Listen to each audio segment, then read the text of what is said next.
Então, nós estávamos falando na formação anterior sobre a importância do comentário aos Salmos dentro, né, do pensamento, da espiritualidade, também do pensamento teológico, bíblico de Santo Agostinho. A importância grandiosa que ele dava ao comentário aos Salmos, né? Nós vamos encontrar no próprio comentário aos Salmos essa frase de Agostinho que ele diz, né? Psalterium meum, gaudium meum, ou seja, o saltério, o meu saltério é minha alegria, porque ele experimentava realmente a profundidade que tem os Salmos para a vida cristã.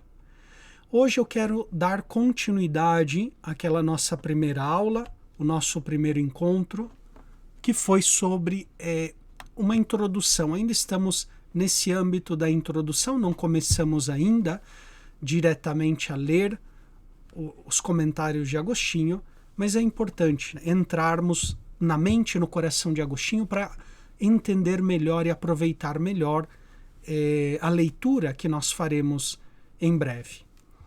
Então, Agostinho, eu tinha dito na formação passada, a importância que ele dava até sobre alguns escritos que para nós são fundamentais, e de fato são obras mestras da teologia de Santo Agostinho, do pensamento. Por exemplo, o livro da Trindade. Agostinho via que o fruto prático, espiritual, de santificação do comentário aos Salmos seria inclusive maior do que a leitura do livro da Trindade. De fato, o livro da Trindade, sobre a Trindade, é um livro maravilhoso, muito profundo, mas nem sempre é fácil seguir o raciocínio de Agostinho no comentário ao livro da Trindade. O comentário aos Salmos nos coloca na presença direta do coração de Agostinho. Então, ainda para que nós entendamos a importância pastoral e espiritual do comentário aos Salmos, eu gostaria aqui de citar para vocês um trecho do livro 10º das Confissões, onde o grande doutor de Hipona nos fala do que os Salmos provocaram no seu coração. É um trecho conhecido, aqui eu cito algumas partes, mas está no livro das Confissões, no livro 10º, no capítulo 23. E aqui eu cito um trecho do parágrafo 49 e outro trecho do parágrafo 50.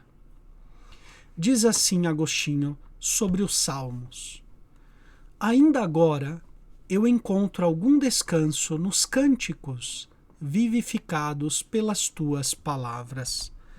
Agostinho, ele escreve o livro das Confissões entre os anos 397 e anos 402, aproximadamente, né? O livro 10º deve ser lá dos últimos anos, portanto, entre o ano 400 e o ano 402. E ele diz que nessa época, ainda hoje, enquanto ele escrevia o livro 10º das Confissões, ele encontrava descanso nos cânticos dos Salmos. É verdade que essas melodias exigem não pequeno lugar em seu coração. Se aquelas palavras são cantadas assim, né, ou seja, de modo meditativo, de um modo que leve à oração, está dizendo Agostinho, nossas almas são impelidas a um fervor de piedade mais devoto e ardente. Aqui o contexto em qual Santo Agostinho está falando, ele está falando do prazer do ouvido, que muitas vezes ele cai na dificuldade, na tentação do prazer do ouvido. É uma parte do livro 10º, Agostinho abre o seu coração para falar de como ele está naquele momento, né? Vocês, quem, por exemplo, seguiu aquele curso que eu fiz de introdução às confissões, vão lembrar que as Confissões de Santo Agostinho, os 9 primeiros livros, falam do passado de Santo Agostinho. E o livro 10º já não fala do passado, fala do presente, como ele estava naquele momento. Então ele abre o seu coração e ele vai falando que ele ainda está lutando, por exemplo, contra as tentações da imaginação, as tentações da memória, as tentações também da língua, como às vezes é difícil a gente moderar o nosso falar palavras sempre edificantes, e ele também passa em revista o aspecto das tentações do ouvido, né, de só escutar doces melodias, doces cantigas. E nesse contexto ele vai falar do Cântico dos Salmos, que por um lado Agostinho ele fica em dúvida. Ele fala: eu tenho experimentado tanta doçura, tanto descanso no Cântico dos Salmos, eu não sei se eu cedo muito à tentação da doçura do Cântico dos Salmos, ou se é um pouco de escrúpulo da minha parte. Eu não sei o que fazer, porque o Cântico dos Salmos produz na minha alma uma piedade, um fervor ardente, que eu acho que eu estou exagerando quando tento moderar de modo demasiado, muito, essa doçura do cântico, né? Então esse é um pouquinho o contexto. Ele está falando do prazer, da doçura e também das tentações do ouvido. Se as palavras dos salmos são cantadas assim, ou seja, de um modo meditativo, contemplativo, que nos leve à oração, nossas almas são impelidas a um fervor de piedade mais devoto e ardente. Agora, outras vezes, pelo contrário, exagerando em precaver-me desse perigo, né, da tentação do ouvido, eu peco por excessiva severidade, a ponto de querer privar meus ouvidos e, consequentemente, os de toda a igreja, das suas melodias usadas para acompanhar o saltério de Davi. Então, às vezes, Agostinho ele experimenta uma tamanha doçura no Cântico dos Salmos, que às vezes ele até se sente culpado. Será que eu estou seguindo mais a doçura dos meus ouvidos, ou estou seguindo a piedade, a devoção que aquele cântico provoca em mim? Esse é o dilema de Agostinho. O que eu devo seguir? Será que eu não estou cedendo muito à doçura do Cântico dos Salmos? Será que não estou cedendo muito?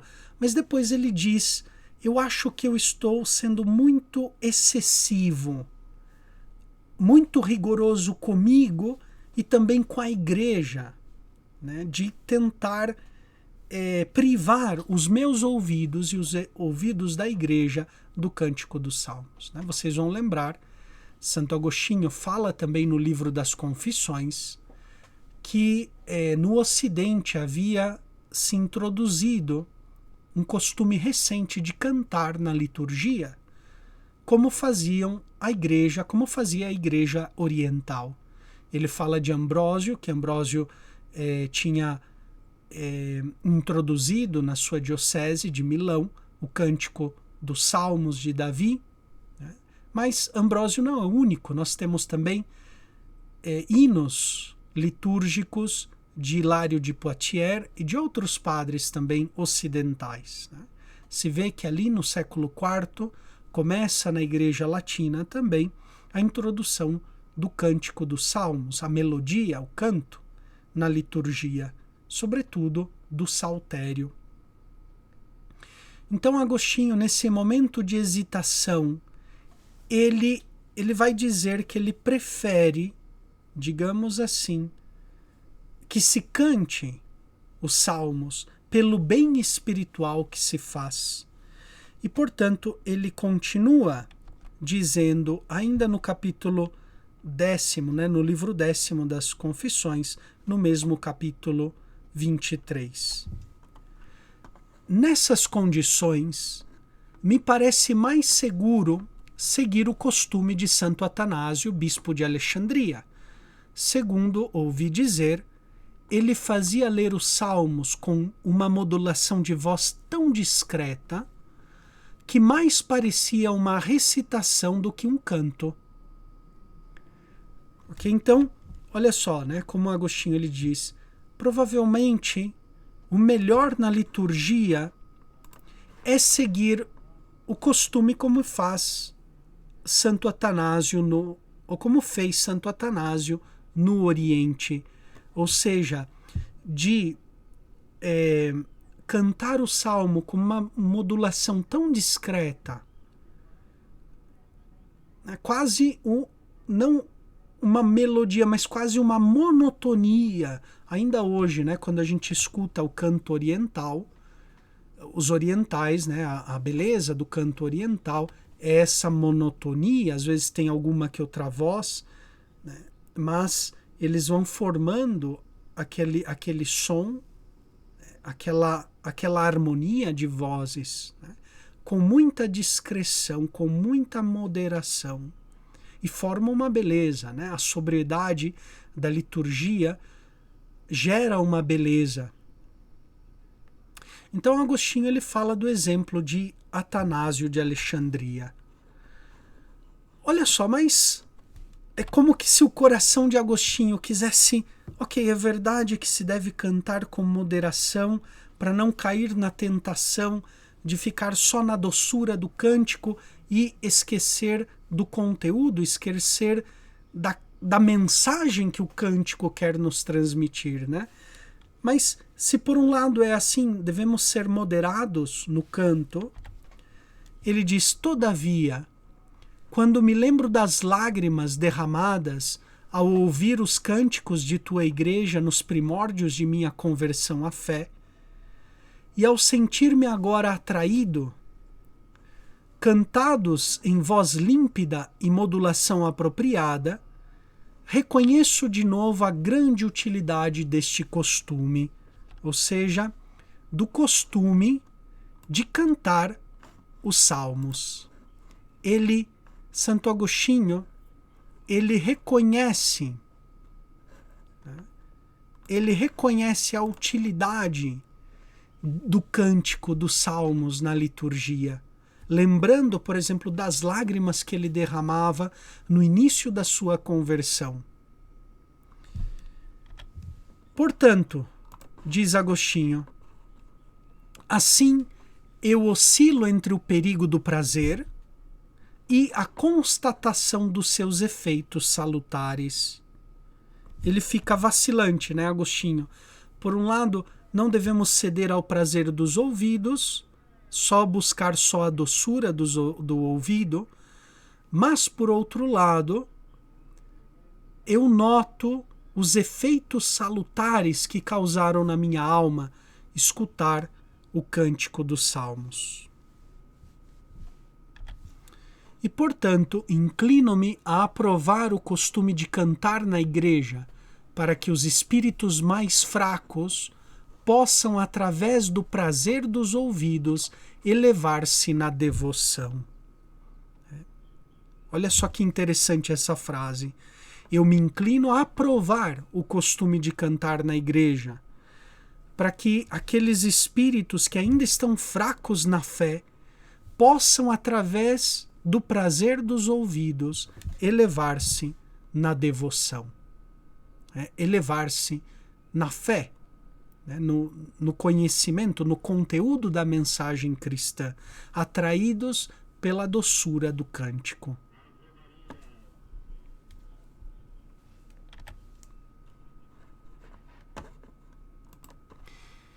Então, Agostinho, ele nota que pode ser uma tentação ficar só na doçura do cântico, sem chegar aos efeitos salutares, ou seja, aos efeitos de salvação. Santo Agostinho, ele sabe que isso é um grande perigo. É um perigo ainda hoje para nós, né? Na liturgia, de fato, a parte mais emotiva é a salmodia, até mesmo na missa, né, na Santa Missa. Por isso, quando nós cantamos, né, o cantor que vai cantar os salmos na missa deve prepará-lo muito bem, okay? Porque é a parte mais melodiosa, deveria ser uma das partes mais líricas do cântico. Né? Quando vocês escutam, por exemplo, assistem a alguma missa do Vaticano, o momento da salmodia é belíssimo, né? Às vezes até mesmo eles cantam em vozes, intercalando, alternando com o povo ali presente. Né? Às vezes tem até o coral que intervém cantando a salmodia. Então é um momento mais lírico, onde o nosso coração deve meditar através do cântico. Né? Mas nós não podemos ficar só na doçura do cântico. Aquilo lá nos deve levar ao encontro com Jesus, a contemplar. Né? E é bonito quando nós escutamos um salmo muito bem cantado. A mesma coisa na liturgia das horas. O cântico dos saltérios ou dos hinos deve ser muito bem preparado, nos deve levar à devoção, levar-nos à comunhão com Deus. Às vezes, né, eu já escutei até mesmo de leigos, né? Leigos assim que com muita sinceridade, com muita confiança chegaram para o padre e falaram: olha, padre, gosto muito do Senhor, não tenho nada contra o Senhor, mas eu não vou nas suas missas porque é um barulho tremendo, a música barulhenta, eu já estou toda semana no meio do ruído, no meio do barulho, e de repente eu quero ir ao domingo, eu quero ir à missa para contemplar, para descansar em Deus. Eu saio da missa mais agitada ainda do que quando estou aí no meio da rua, né, no barulho do trânsito, etc. Né? A nossa vida já é uma agitação. A liturgia nos deveria levar à contemplação, à oração. Por isso o canto litúrgico é importante que ele nos leve à oração. Se nos agita, se não nos ajuda a orar, o canto litúrgico está fora de lugar.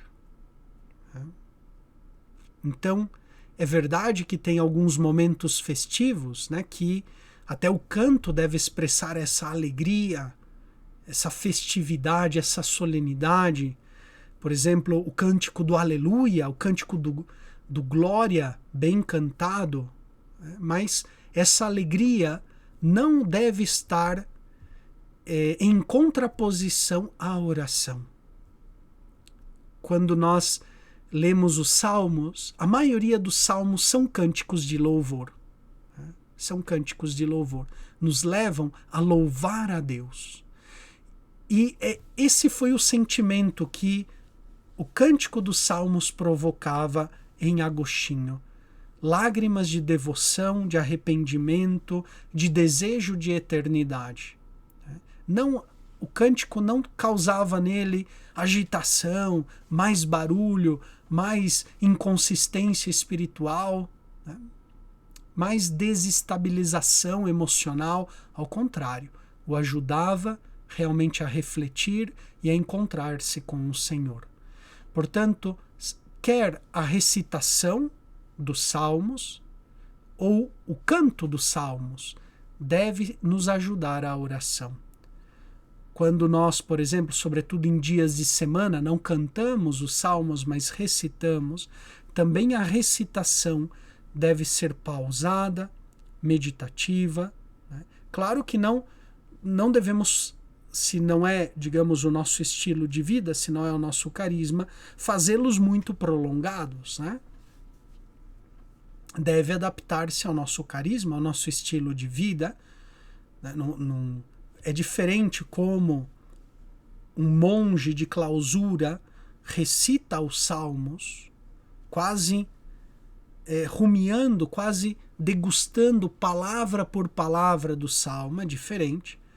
Ou uma comunidade mais de vida ativa, uma comunidade paroquial, mas tampouco a gente tem que ir para o outro extremo de estar atropelando as palavras. Né? Então, recitar os salmos com dignidade, com atenção, mas também sem pausa, mantendo um certo ritmo contemplativo, meditativo daquilo que nós estamos recitando, de modo que nos leve à união com Cristo. Em seguida,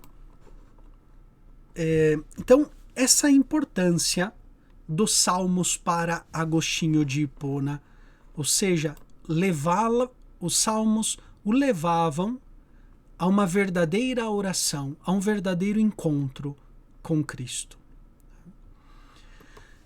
Agora, e esse comentário aos salmos de Agostinho, as enarrationes in psalmos? O que são? O que são esses comentários? Vamos entrar, falei um pouquinho em geral, né, dos salmos para Agostinho, a sua importância na sua vida de oração, na sua espiritualidade, na sua caminhada rumo à santidade. O que são esses comentários? Agostinho, entre os anos 392, no início do seu presbiterado, até por volta do ano 418, ele pregou, ditou e escreveu esses comentários em forma de homilia. Okay? Então, não todos os comentários que nós temos aos Salmos de Agostinho foram pregados. Alguns sim, a grande maioria deles é fruto da pregação. Outros, simplesmente, Agostinho ditou para um dos seus secretários, né? Escreveu, é um ditado, também em forma de pregação, de homilia, ou foram escritos diretamente por eles. Né? Por exemplo, tem alguns desses comentários aos Salmos que são como pequenas notas exegéticas que Agostinho fez para depois usá-lo na pregação. Então, onde ele cita o trecho do salmo em questão, por exemplo, Salmo 1, né? Bem-aventurados os que andam, né, no caminho do Senhor, ou não se sentam junto aos zombadores, etc. Então ele vai simplesmente fazendo pequenas notas, pequenos comentários do que significa cada versículo. Era quase uma espécie de rascunho que Agostinho usava para a pregação. Então nós vamos encontrar nesses comentários aos Salmos desde algumas notas de tipo exegético, usuais para a pregação, até mesmo vamos encontrar verdadeiras homilias, verdadeiras pregações, jamais desenvolvidas, completas nesse sentido, né? Onde Agostinho ele faz essa pregação diante do povo. Então, entre os anos 392 e 418 aproximadamente, né? Sempre essas datas são aproximativas. Agostinho, então, ele vai preparando esses comentários aos Salmos. Neles, Agostinho é atento ao sentido cristológico e eclesiológico, isto é, a busca do Cristo total, do Christus totus. Okay? Então isso aqui é muito importante, é uma chave de leitura do comentário aos Salmos de Santo Agostinho. Nós vamos ler também por questão de tempo e comentar, não sei se conseguiremos todos, mas os salmos ascensionais, os salmos graduais, né, o Cântico das Subidas, no comentário de Agostinho. Não sei se teremos tempo para ler e estudar todos eles, mas pelo menos faremos uma introdução a esses cânticos, esses salmos graduais, né? Mas em todo o comentário dos 150 salmos de Agostinho, todos eles vocês poderão perceber o sentido cristológico e eclesiológico. Em outras palavras, Santo Agostinho vai ler sempre os salmos no sentido de Cristo, buscando neles a voz de Cristo ou a voz do corpo de Cristo, que é a igreja. Então, é uma leitura que Agostinho faz dos Salmos no sentido do Christus totus, do Cristo total. Então, vocês vão perceber, é nítido no comentário a Agostinho aos Salmos, que ele lê os Salmos em referência a Cristo ou em referência à igreja. Tenham isso em evidência, sublinhem bem isso. E depois, quando nós estejamos lendo, por exemplo, o Salmo 119, na Bíblia grega, na Bíblia latina, que é o primeiro salmo ascensional, o Salmo 120 na Bíblia hebraica, vocês vão notar que ele faz essa leitura sempre de Cristo e da sua igreja. É muito interessante isso. Agostinho não intitulou estes comentários homilias, porque na verdade é um comentário, mas são mais homilias do que comentários, ou melhor dito, são comentários escritos ou pronunciados como homilias. O primeiro biógrafo de Agostinho, Possídio, de Calama, que foi o seu biógrafo e seu amigo, intitulou a obra como Exposição dos Salmos, ou seja, uma expositio, uma exposição. Então, Agostinho não intitulou, não deu um título a essa obra. Foi o seu biógrafo que falou de exposição dos Salmos, sobre os Salmos.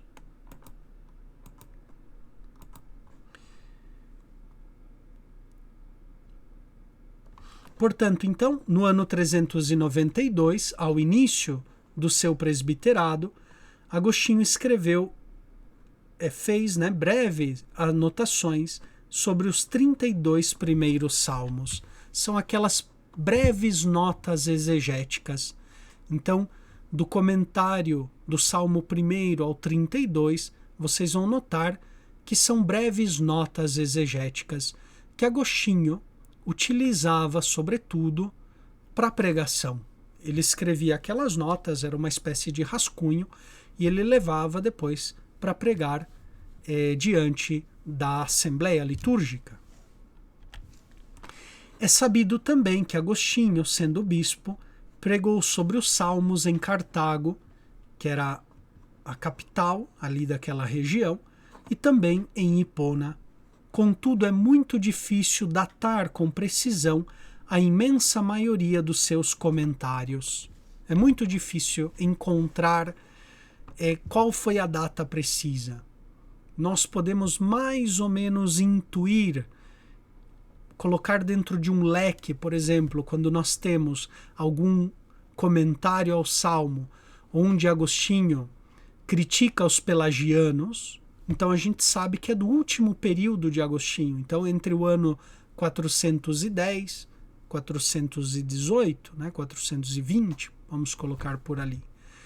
Quando Agostinho, em algum comentário, menciona os donatistas, provavelmente a gente coloca ali entre os anos 395 até o ano 410, mas veja, um leque muito grande, é quase uma década, de um período de tempo. Quando ele menciona, por exemplo, a heresia dos maniqueístas, estamos lá nos primeiros anos de Agostinho, então, mais ou menos, a gente tem uma datação aproximativa, mas tem muitos comentários que não têm um contexto histórico concreto. Então, é difícil realmente encontrar uma data precisa para o comentário aos Salmos de Agostinho. Agora, qual é a importância das enarrações em psalmos? Em primeiro lugar, aqui eu destaco para vocês 3 importâncias desses comentários. O nome, desculpe, eu acabei esquecendo de mencionar, mas o nome Enarrações foi dado no Renascimento por Erasmo de Roterdã. Na edição de Erasmo de Roterdã, ele, em vez de chamar exposição sobre os Salmos, ele intitulou Enarrações, ou seja, comentários aos Salmos. Né? Mas isso é praticamente ali na época de Erasmo de Roterdã, na época do Renascimento. Destaco então 3 motivos pelos quais vale a pena lermos, estudar, meditar e também rezar com os comentários aos Salmos de Agostinho. Em primeiro lugar, uma importância doutrinal. Nesses comentários, Agostinho também polemizava com os hereges da sua época, maniqueístas, donatistas, pelagianos, mas não só polemizava com eles. Agostinho também nos comentários, tem belíssimas e profundas explicações sobre os mistérios da nossa fé, sobretudo o mistério de Cristo, o mistério da Igreja, sobre os mistérios dos sacramentos, o batismo, por exemplo, Eucaristia e tantos outros aspectos do mistério da nossa fé. Então esse é um motivo doutrinal importante. Pode ser também outra chave de leitura, se vocês quiserem. Por exemplo, ler os comentários aos Salmos, procurando entender o mistério cristológico, o mistério eclesiológico, os sacramentos que estão aí de trás, ou outros mistérios da nossa fé. Uma segunda importância é a importância escriturística. Nos comentários, Agostinho coloca em prática o seu método exegético. Quem também frequentou o curso que eu fiz sobre o livro A Doutrina Cristã de Santo Agostinho, vocês vão encontrar também material disponível aí gravado, né, sobre o esse livro sobre a doutrina cristã, onde Agostinho fala de como se deve ler a Sagrada Escritura. Aquilo lá é a teoria, né? A doutrina cristã, o livro da doutrina cristã é a teoria de Agostinho. Agostinho coloca a sua teoria bíblica, a sua exegese, do ponto de vista teórico. No comentário aos Salmos, nós vemos como Agostinho o fazia na prática, como ele colocava em prática o seu método exegético de leitura, como ele interpretava a Bíblia em concreto. Então, é interessante, né? Nós, nesse comentário, nós podemos entrar em um mundo totalmente novo, ou seja, como Agostinho pregava sobre as Sagradas Escrituras, como ele comentava, como ele interpretava, como ele alimentava o seu povo com a palavra de Deus. Nesses comentários, nós vamos entrar em contato com essa experiência escriturística.